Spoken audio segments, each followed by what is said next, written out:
आप में से आधे से ज्यादा लोग ऐसे होंगे जिन्होंने अपना जप छोड़ दिया। क्यों? समय ही नहीं मिलता। पवित्र स्थिति चाहिए, आसन होना चाहिए। नाम जप को या मंत्र जप को यूं ही कहीं भी नहीं जप देना चाहिए। इस प्रकार की बातें लोगों से सुनते सुनते काफी लोगों ने अपना नाम जप या मंत्र जप छोड़ दिया। कहीं मैं सारा सारा दिन मंत्र जाप करता रहा और मुझे पुण्य ही प्राप्त ना हुआ तो क्या लाभ होगा? इससे तो अच्छा था कि मैं कोई संसारिक गतिविधि करता, कोई अपना संसार का काम करता। नाम जप करने से क्या प्राप्त होगा? कहीं पाप ना लग जाए, कहीं दोष ना आ जाए। डरते डरते साधक अपनी साधना को मध्य में ही छोड़ देता है। दर्शकों, शिव महादेव जो प्रत्येक स्थान पर है, हर किसी के भीतर है। यूं कहें कि हर कोई महादेव के भीतर है तो गलत नहीं होगा। महादेव के नाम का जाप करने के लिए मंदिर में कोई विशेष आसन ही हो या पवित्र अवस्था ही हो तभी जाप कर सकते हैं। कोई पूछे कि जो अपवित्र अवस्था है ये कहां से आती है, इसका उद्गम स्थान क्या है? मंदिर में ही जप करना चाहिए तो घर में कौन सा देवता विराजता है? अगर शंकर मंदिर में ही है तो घर में कौन सा देवता है? नहीं, अरे डिसिप्लिन चाहिए, अनुशासन चाहिए। आसन पर प्रॉपर बैठकर, नहा धोकर, एकांत स्थान प्राप्त करके जप करना चाहिए।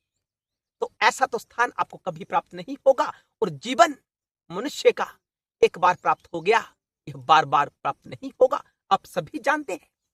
हमारी बातों को प्रैक्टिकल लिया करें, अपने जीवन से जोड़कर देखा करें। हम चाहते हैं कि शंकर जी का यह दिव्य ज्ञान प्रत्येक घर घर तक पहुंचे, सबको लाभ प्राप्त हो, क्योंकि शिव भक्ति से ही मुक्ति सुलभ होती है। दर्शकों, जब हमने स्वादिष्ट भोजन करना होता है, हम कभी नहीं सोचते कि डिसिप्लिन चाहिए। सुबह कर लिया, दोपहर को, फिर सीधा रात को। बीच में कभी भी कोई हमें स्वादिष्ट व्यंजन प्राप्त हो जाता है तो हम उसे पाने के लिए आतुर हो जाते हैं, जीभा ललायित हो जाती है। क्यों? इंद्रियों का सुख जो प्राप्त हो रहा है, स्वाद। दर्शकों, जब कहीं मनोरंजन चल रहा होता है तो आपने कभी देखा कि अभी समय मनोरंजन का नहीं है, हम मनोरंजन करना आरंभ कर देते हैं। क्यों? विषय आंखों का है, कानों का है, इंद्रियों की तृप्ति हो रही है।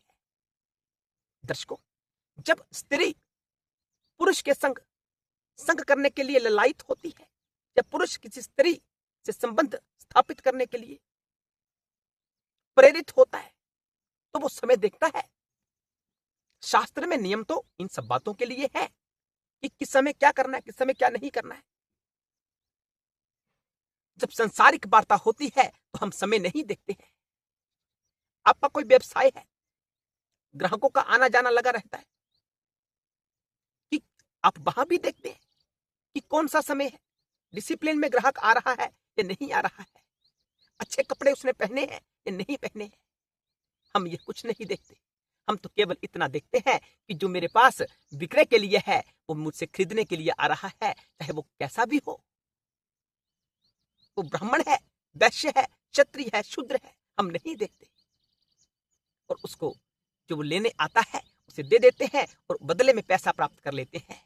विषय इंद्रियों का है, धन का है, इसलिए हम वहां समय नहीं देखते। लेकिन जो विषय आपकी आत्मा का है, आपके परमात्मा का है, वहां हम समय की प्रतीक्षा करते हैं कि समय आएगा तब करेंगे, बुढ़ापे में करेंगे। अब यौवन अवस्था में नाम जप थोड़ा नहीं जपा जाएगा। कब कमाएंगे, बच्चे कैसे पालेंगे, संसार में पद प्रतिष्ठा कैसे बढ़ाएंगे? ये नाम जप वाली बातें तो बुढ़ापे में अच्छी लगती है। व्यक्ति ऐसी बातें करता है। जो आत्मा का विषय है, परमात्मा का विषय है, उद्धार का विषय है, भवसागर से तारने का विषय है, उसे हम पीछा छोड़ देते हैं। दर्शकों, मैं आपको गहरा विज्ञान समझाने वाला हूं। जो नाम जप है उसे चलते फिरते किया करें। आप कहीं भीड़ भाड़ में जा रहे हैं, मार्केट गए हैं कुछ खरीदने के लिए, ऑफिस में काम करते हैं, कुछ भी करते हैं दिन में, अपने नाम को, शिव के नाम को रटते रहें। यह प्रेम का विषय है। नाम जप कहीं भी किया जा सकता है, किसी भी स्थिति में किया जा सकता है, कोई भी वर्ण वाला कर सकता है। चलते चलते नाम जप करने की अगर आदत बन जाए तो इससे बेहतर स्थिति एक शिव भक्त की नहीं हो सकती है। दर्शकों, जब निरंतर पूरा दिन, इसके बाद मंत्र के बारे में भी समझाएंगे कि मंत्र को कैसे कंटिन्यू करना है, उसका विधान अलग है। जब हम किसी विशेष नाम की रट अपने जीवन में बार बार लगाते रहते हैं, शिव शिव, सांब सदाशिव, सांब सदाशिव, चलता रहता बार बार, आपका ध्यान है, बहुत अच्छी बात है। ध्यान नहीं है फिर भी उसकी रट लगाते रहे, धीरे धीरे वह अवचेतन मन में प्रवेश कर जाता है और स्थितियां बदलती जाती हैं, अजपा हो जाती हैं। ये बात की बातें हैं। पहले आरंभिक अवस्था में अपने नाम जप को आरंभ तो करें, हर स्थिति में कर सकते हैं। कोई भी नाम शंकर जी का आप पकड़ सकते हैं, उसका जाप करें। महाकाल महाकाल जाप करें। अघोर अघोर हमने एक वीडियो में बताया, उसका जाप भी करें। शिव शिव, सबसे सर्वोत्तम जो स्थिति है वह शिव शिव, ये जपें। अद्वैत का द्योतक शिव शिव। और दर्शकों, बात है मंत्र जाप की। मंत्र जाप जो मन का त्राण करे, मन को एकाग्र करके शिव पद की प्राप्ति हेतु प्रयास करे। परम साध्य क्या है? शिव महापुराण की कथा कहती है कि परम साध्य शिव पद की प्राप्ति है। उसके अनेकों साधन है, सरल साधन, कुछ जटिल साधन है।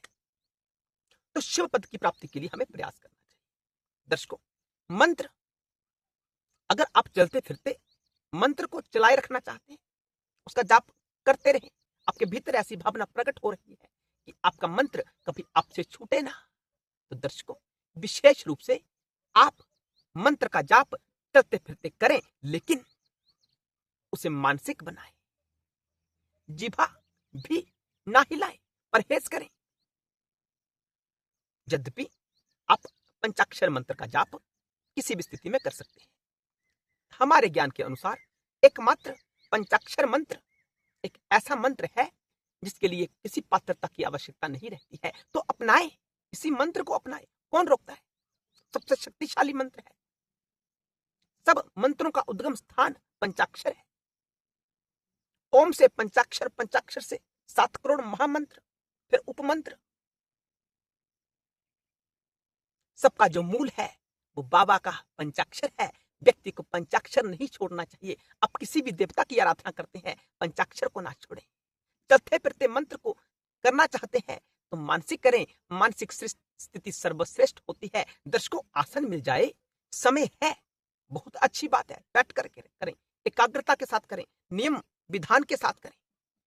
अगर समय है ही नहीं, जीवन हमने कुछ ऐसा बना रखा है, सुबह से शाम तक सब फुर्सत ही नहीं है, काम काम काम, ये कर लो वो कर लो, ये सबके जीवन में ऐसा होता है। तो आप नाम जप करें, किसी भी स्थिति में करें, ना छोड़ें। सरल मार्ग है। मंत्र करना चाहते हैं तो मानसिक करें, यही नियम है। डरने की आवश्यकता नहीं है।